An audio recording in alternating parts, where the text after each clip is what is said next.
slowly it rises. Hey, it's ODB, the Lincoln Addict, and I'm back with another video. This one's an eBay listing. You can see here a 62 Lincoln Continental Convertible. We need to do a deep dive on this one to see, is this car worth it? It appears to be in Wisconsin, and let's take a deeper look. If you're new to the channel, please consider subscribing. If you're a return viewer, thank you so much. Don't forget to check out Lincoln Addict Podcast, however you find podcasts. Okay, 62 Lincoln Continental Convertible. Today is September 26th. Something to keep in mind here is we know that 3,212 convertibles were made for the 62 model year. Of course, a lot more sedans. I've covered that in the past. According to Hagerty, these are the different values, and you could see a fair condition would be $25K. Now, this car is currently, as you may have seen, at $42,100. I'm kind of a little surprised, but basically it's between good condition and fair condition in terms of the current price. So it'll be interesting to kind of take a deeper dive on this one. Now, the chassis number, or the serial number rather, is listed, so we'll break that down here in just a moment. It does mention a 462, and there is a restoration that was started, and it appears to be completed. Now, I copied and pasted these two descriptions from here. One of the things I do not like about eBay is you don't have the same kind of white glove service that Bring a Trailer offers. Although I'm not affiliated with Bring a Trailer, I have come to really like their site more because they collect certain information to be able to kind of write this story about said vehicle. What you can see here is, potentially an inexperienced seller in terms of, bullet pointing out key information. What we basically have is you have to click on read more, and you will get this description. And then unfortunately, I don't know why this is doing this. It's overlaid with other information, so you can see why I copied and pasted it. If we take a look here, it essentially says that the car is in good condition. The car was stored for a very long time. It mentions that there was still undercoating under the car. It says that it has a 462 engine from a 63. So we know 462 was only used from 66 through midway the model year in 68. So I do believe that that is either a typo or they obtained the motor engine from a later model Lincoln. It does, according to the seller, it does come with the original 430. Keep in mind a misconception on these cars, which John Cashman and others have really reinforced, is that there is no such thing as numbers matching on these cars. I think that really falls under the GM / Mopar OEM, if you will. So technically, although someone may be, more prone to purchase a car that's kind of original or has the original engine and trans and whatnot, or other parts, I certainly totally understand that.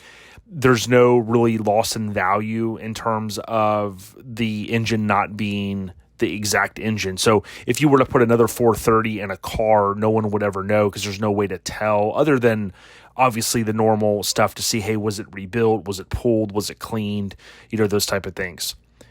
So again, it comes with the 430. I'm selling because he basically says he's selling because he seldom drives the car. He mentions the production, which again, he says 28,000. If we look back here, we know based upon my numbers, he's pretty much spot on there, about 28K. Not a lot of information, unfortunately. And this is actually pretty much, other than the photos, all we get. To me, if you're looking to buy a car or you're looking to sell it, I've said this many, many, many times, the more information, the better. I'd rather have 200 photos than 6 photos. I'd rather have a larger description, whether it's bullet pointed or not, than something like this, which is very, very, very minute in the grand scheme of things. So we'll take a little bit further look. I checked the Lincoln Registry, which you can Google or save this as a favorite, thelincolnregistry.com. There's no fee to use it.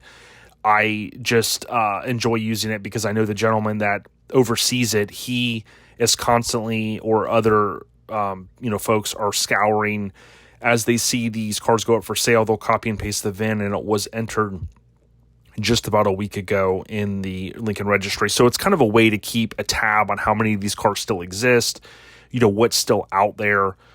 And I think it's kind of a cool idea.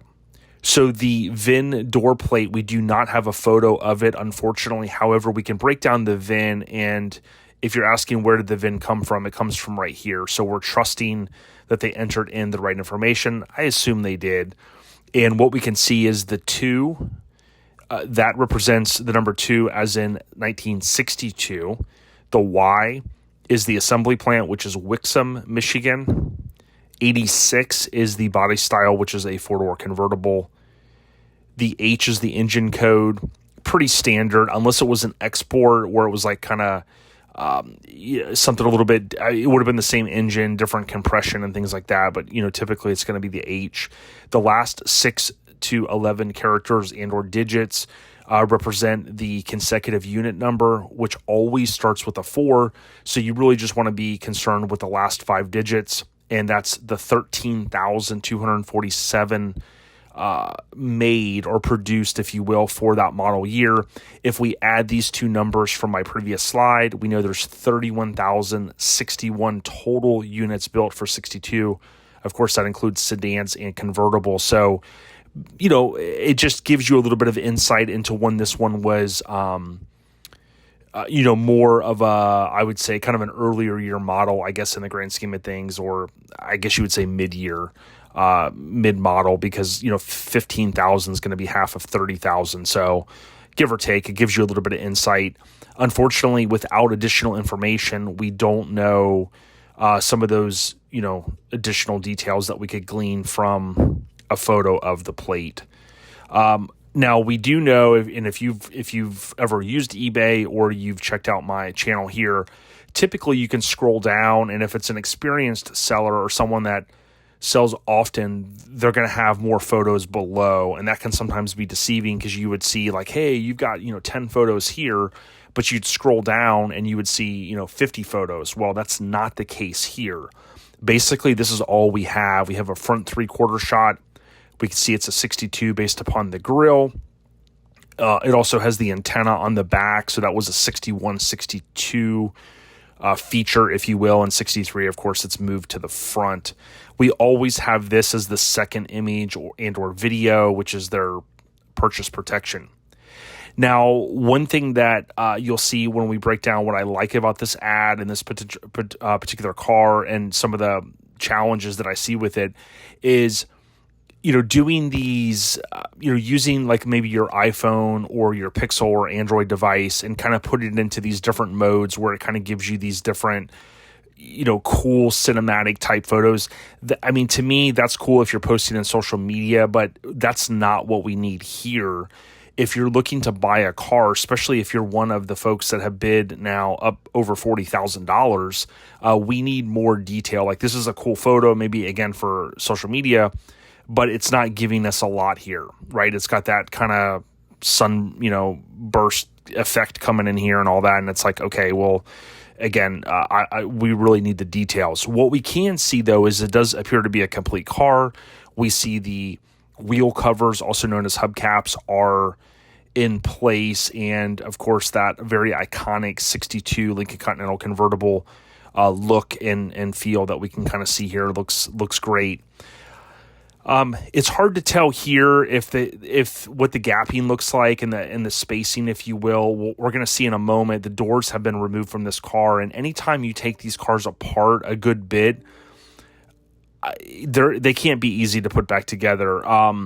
I do know there are some top people. I live right here in the Tampa Bay area. Of course, I'm friends with Lincoln Land. I'm sure they've blown these cars apart, and over the years they've done various restorations, but certainly it's not a simple, easy task. So in this photo, it's tough to see, if the gapping is right here.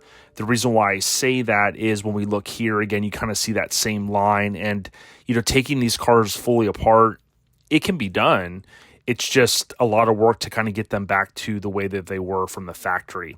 We could see here kind of a good shot overall, probably trying to blur out maybe The company truck name, I don't know, but of course now you've got the blur going here. Probably taken on an iPhone with like a portrait mode. Again, not something that I'm a fan of when you're trying to ascertain, specific details.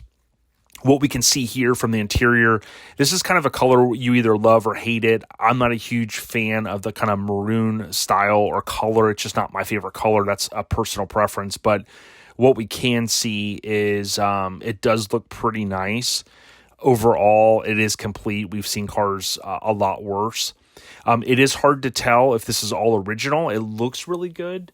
But it's just, they're kind of what I call like 10-footer photos, maybe a little bit more, maybe a little less, but there's not a lot that we can kind of see from here. It's kind of hard to tell. This appears to be coming off the back of the seat, these little covers that go back here on the seats, of course. We can see the rear antenna, which again, 62 feature, if you will. And it's kind of hard to tell anything here. Then you've got a parade. That's a good photo only because it kind of shows that this car has been on the road. But again, it doesn't really, if you take a look here, it doesn't give you much, right? I think you guys get the point. Now, this was one positive thing that I want to jump over here and just show you. If we look at the pros of the listing, so kind of the positives, there's a good bit of work that you're going to see that appears to be and have completed on this car. It was taken to bare metal. So there was a build / restoration that was, undertaken. And, that's a key thing. We want to have photos. The key call-outs, which we'll get to here in just a moment, but if you look at this, we can see that this car was not a white car. If we had a photo of the door plate or inside the kind of where the door's at, we would be able to tell a little bit more information. This gives us some detail to what the condition was in this car, and they were clear that it had been sitting a very long time. That could be a good thing. It could be a bad thing. I'd rather have a car sit for 40 years if it didn't have any rust or anything prior to it sitting. If it was in a barn or if it was enclosed, that would maybe be more of a time capsule because of the fact that it wasn't on some salty roads for 40, 50 years. We can see some detail here. It appears to be a home shop, kind of a do-it-yourself type guy, maybe even very skilled in restorations. Certainly, you have to be skilled, in my opinion, to take these cars apart and put them back together. If we take a look here, we can see primer all through the door jambs. We can see the doors were taken off. Again, all the fitment, the alignment, that stuff is not easy to do on these cars. So we can see it was taken down to bare metal. Now, this is one photo where you could say, hey, Jason, the top is working. We would, assume that it was. There could have been some, if the top wasn't working, you can manually kind of do some of this if you know what you're doing in terms of kind of jumping the wires and things like that to open it. Hopefully the top does work. Unfortunately, they do not give us that detail, and that's one of the most important things on these Lincolns, especially if you look at like the windows, the front windows up, was there window work done to these? Unfortunately, we just don't know. Here's another photo. You can start to see with the doors on. Obviously, the color change has already been done. And I do like to see these pieces here. These can get fairly expensive. So it kind of shows to me that the parts were taken off. They were also put back on. You can see some of the exposed wires here. Again, a lot of wires go into all four doors. So it's a lot of work to pull all of that out and then essentially have to reinstall everything. Just not a good photo, unfortunately. Again, it's blurry. And I don't know, even if it wasn't blurry, if it would really give us much more. You can kind of see here a little bit more detail. I see a Packers sign here, Wisconsin, of course. Go Pack, if you're a Packers fan. So here we can see this rear. Someone has pointed this out to me in the past, and it's something now that I look at. I was at my friend Tony's, and he has I want to say a 62 or 63 in his shop right now that he's going to be doing some work on. And The same thing, and I guess this is a common mistake where these handles are installed or clocked, if you will, incorrect. They should be facing forward. I guess hypothetically, if you're cruising down the road and you put your elbow here, you could push down on this in the door. If you pushed on the door a little bit, or if it was a kid, certainly a child, if you will, they could go flying out, but that is installed incorrectly, and that's something now that just I can't not see, if that makes sense. Why you would maybe not vacuum this out or clean this up a little bit, I don't know. It's kind of hard to say. It's hard to tell too. I'm guessing that this is a pre-restoration because we see the black here. So kind of a different choice to go from a black to a white. If we look here, I believe he mentioned somewhere in the description right here, I took it down to bare metal and restored it to Corinthian white. And, so black typically sells for more money, but it is what it is. We can see here, I do appreciate the fact that these doors are on stands. Typically if this car had some rust, you would maybe have some rust issues underneath the door. So they are showing, although maybe not the best photo, I think it kind of shows they're not trying to hide anything. This gentleman certainly is, kind of reinforcing, hey, look at all the work that was done to this car. If you listen to the recent podcast, I talk about the differences in sedans versus convertibles, and this is one of those. Being that this is a convertible, there's a little cover that goes here, and that's what allows you to get into the knife switch and other components of the rear auto drop windows. That's, of course, when you push that door button in for the rear door and you go to open it, that window drops, and then when you close it, it's supposed to go back up so it seals properly against the convertible seal above. Certainly a lot of work went into this thing. You can see here it is on the lift. This is appears to be the same garage based upon what I'm seeing here, but a lot of work. You'd have some people say, taking these cars apart with the top down, not latched, with the doors off and things like that, being a unibody car. There's some people that swear by not doing this. There's some people that say, hey, it's no big deal. They're reinforced, as I kind of mentioned in the latest podcast. They've got a little bit more reinforcements in the convertibles, but I know people that are even swear by, if you ever put these things on a lift, that you should have the top up and latched so that things don't get wonky, if that makes sense. But I think that's one of those things where people will continue to argue about that. But certainly with the doors off and this being a unibody car, your guess is as good as mine if you really should put this up on a lift like this and leave it for any extended period of time. It could just be a wives' tale. Everybody's got their opinion on that, so I'm just throwing it out there. Underneath the deck lid, you can see here some rust repair was done. Now, typically this water will tend to sometimes rot this lip away a little bit, but certainly what we can see here is some repair that was done. Now, it's not a full deal breaker because this deck lid looks really good, in my opinion, in many ways. I've seen some that are very bad, and these deck lids are getting very expensive, especially these are convertible only deck lids, right? Because they open backwards versus the sedan. So they get to be pretty costly, but that one looks nice. We can see here the doors again off. This is a good photo kind of showing really there's no major issue here underneath the doors. But again, that's a lot of work to do this. And then we're just going to wrap it up here. It's hard to tell. I'm not a painter, but I've been around cars a long time. Painters will talk about an orange peel. It almost looks like kind of orange peel-ish. It's hard to tell. Again, we don't have a lot of good photos after the paint to say, hey, was it wet sanded? Was it buffed? What are those things that were done? But certainly a lot of work has went into this thing, and that rounds out the photos there. It's hard to tell here. It looks like they took this on the bare metal. It's hard to tell if there's an issue there or not, or if that's even the correct door for the car. I assume that it is, but it's kind of hard to tell. Now, in closing, if we take a look at the key callouts, really we need video. That's why I like Bring a Trailer, because they really try to handhold their client and say, hey, send us some videos, we'll upload them. I believe they do all that. But we need to see this thing driving. We did see one photo in a parade, so it gives us some hope that it has been on the road. Do the windows work? There's no description. Do the auto drops work? Does the top work? Okay, let's get a video of the top working. Full cycle up, full cycle down.